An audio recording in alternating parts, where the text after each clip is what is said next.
இயேசு தம்முடைய 12 சீஷர்களுக்கும் கட்டளை கொடுத்து முடித்த பின்பு அவர்களுடைய பட்டணங்களில் உபதேசிக்கவும் பிரசங்கிக்கவும் அவ்விடம் விட்டு போனார்.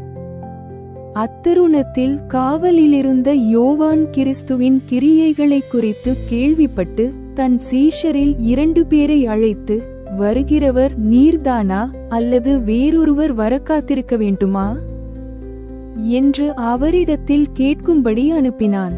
இயேசு அவர்களுக்கு பிரதியுத்தரமாக, நீங்கள் கேட்கிறதையும் காண்கிறதையும் யோவானிடத்தில் போய் அறிவியுங்கள். குருடர் பார்வையடைகிறார்கள், சப்பாணிகள் நடக்கிறார்கள், குஷ்டரோகிகள் சுத்தமாகிறார்கள், செவிடர் கேட்கிறார்கள், மரித்தோர் எழுந்திருக்கிறார்கள், தரித்திரருக்கு சுவிசேஷம் பிரசங்கிக்கப்படுகிறது. என்னிடத்தில் இடரலடையாதிருக்கிறவன் எவனோ அவன் பாக்கியவான் என்றார். அவர்கள் போன பின்பு இயேசு யோவானை குறித்து ஜனங்களுக்கு சொன்னது என்னவென்றால், எதை பார்க்க வனாந்தரத்திற்கு போனீர்கள்? காற்றினால் அசையும் நாணலையோ?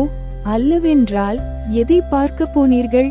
மெல்லிய வஸ்திரந்தரித்த மனுஷனையோ? மெல்லிய வஸ்திரந்தரித்திருக்கிறவர்கள் அரசர் மாளிகைகளில் இருக்கிறார்கள். அல்லவென்றால் எதை பார்க்க போனீர்கள்? தீர்க்கதரிசியையோ? ஆம், தீர்க்கதரிசியை பார்க்கிலும் மேன்மையுள்ளவனையே என்று உங்களுக்கு சொல்லுகிறேன். அதெப்படியெனில், இதோ நான் என் தூதனை உமக்கு முன்பாக அனுப்புகிறேன். அவன் உமக்கு முன்னே போய் உமது வழியை ஆயத்தம் பண்ணுவான் என்று எழுதிய வாக்கியத்தால் குறிக்கப்பட்டவன் இவன்தான். ஸ்திரீகளிடத்திலே பிறந்தவர்களில் யோவானஸ்நானனை பார்க்கிலும் பெரியவன் ஒருவனும் எழும்பினதில்லை. ஆகிலும் பரலோகராஜ்யத்தில் சிறியவனாயிருக்கிறவன் அவனிலும் பெரியவனாயிருக்கிறான் என்று உங்களுக்கு மெய்யாகவே சொல்லுகிறேன். யோவான் ஸ்நானன் காலம் முதல் இதுவரைக்கும் பரலோகராஜ்யம் பலவந்தம் பண்ணப்படுகிறது. பலவந்தம் பண்ணுகிறவர்கள் அதை பிடித்துக் கொள்ளுகிறார்கள். நியாயப்பிரமாணமும் தீர்க்கதரிசிகள் யாவரும் யோவான் வரைக்கும் தீர்க்கதரிசனம் உரைத்ததுண்டு. நீங்கள் ஏற்றுக்கொள்ள மனதாயிருந்தால், வருகிறவனாகிய எலியா இவன்தான். கேட்கிறதற்கு காதுள்ளவன் கேட்க கடவன். இந்த சந்ததியை யாருக்கு ஒப்பிடுவேன்? சந்தைவெளிகளில் உட்கார்ந்து தங்கள் தோழரை பார்த்து, உங்களுக்காக குரல் ஊதினோம், நீங்கள் கூத்தாடவில்லை, உங்களுக்காக புலம்பினோம், நீங்கள் மாரடிக்கவில்லை என்று குறை சொல்லுகிற பிள்ளைகளுக்கு ஒப்பாயிருக்கிறது. எப்படியெனில், யோவான் போஜனபானம் பண்ணாதவனாய் வந்தான். அதற்கு அவர்கள், அவன் பிசாசு பிடித்திருக்கிறவன் என்றார்கள். மனுஷகுமாரன் போஜனபானம் பண்ணுகிறவராய் வந்தார்.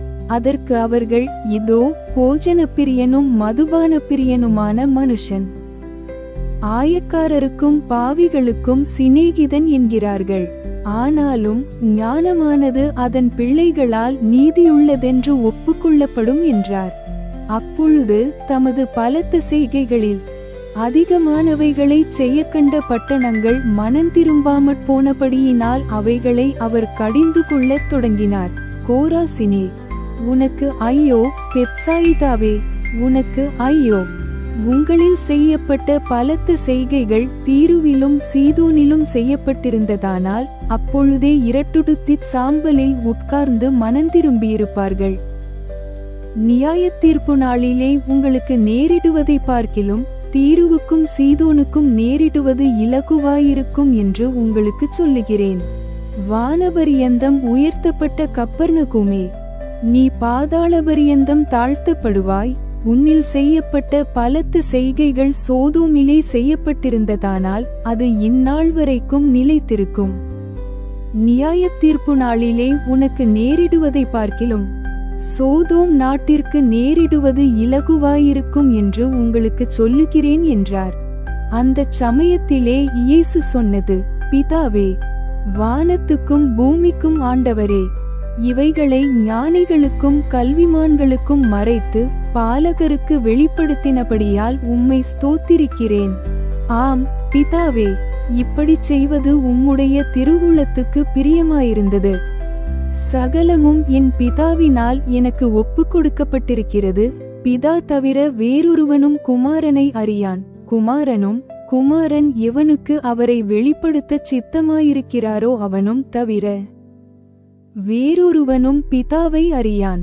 வருத்தப்பட்டு பாரஞ்சுமக்கிறவர்களே, நீங்கள் எல்லாரும் என்னிடத்தில் வாருங்கள், நான் உங்களுக்கு இளைப்பாறுதல் தருவேன். நான் சாந்தமும் மனத்தாழ்மையுமாயிருக்கிறேன்.